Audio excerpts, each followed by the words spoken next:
இது கரெக்டாக கம்யூனிகேட் மட்டும் பண்ணிடணும்னு சொல்லிட்டு நான் ஜெகதீஷ்க்கு ஃபோன் அடித்தேன். ப்ரோ, ஜெகதீஷ் எல்லாருக்குமே தெரியும், விஜய் சாரோட இருக்கிறவர், அவருக்கு நான் ஃபோன் பண்ணேன். நான் ப்ரோ இந்த மாதிரி படம் நீங்கள் வந்து போஸ்ட்பான் பண்ணிட்டீங்க ப்ரோ அப்படின்னேன். ஆமாம் ப்ரோ, அது வந்து இந்த டிஜிட்டல் பிஸ்னஸ் நிறையா ரீசன்ஸ் இருந்தது, அதனால போஸ்ட்பான் பண்ணிட்டோம் அப்படின்னாரு. ப்ரோ நம்ம படம் அப்போ அனௌன்ஸ் பண்ணியிருந்தோமே ப்ரோன்னு அவரு சொன்னார், ப்ரோ 2 படம் வரலாம் ப்ரோ, 10 days லீவ் இருக்குல்லனாரு. ப்ரோ 2 படம் வர்றது பிரச்சனை இல்லை ப்ரோ, சாரோட லாஸ்ட் ஃபிலிம்னு சொல்கிறாங்க, அதனால தான் ப்ரோ எனக்கு வந்து அது வரியாக இருக்குன்னு அதனால தான் யோசிச்சுட்ருக்கேன்னு.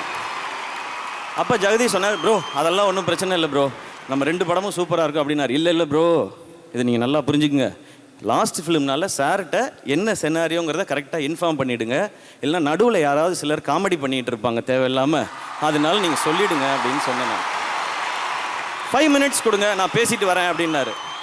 கரெக்டாக ஒரு 10 minutes கழிச்சு அடித்தார். ப்ரோ சார்கிட்ட எல்லாமே நான் டீட்டெயிலாக சொல்லிட்டேன், எல்லாம் ஓகே, ஆல் ஓகே, சார் உங்களுக்கு விஷஸ் சொல்ல சொன்னார், நம்ம சூப்பராக பண்ணிடலாம், 2 படமும் சிறப்பாக இருக்கும் அப்படின்னு சொன்னார். இவ்வளோ தான் இதுக்குள்ளே நடந்த மொத்த கதையும்.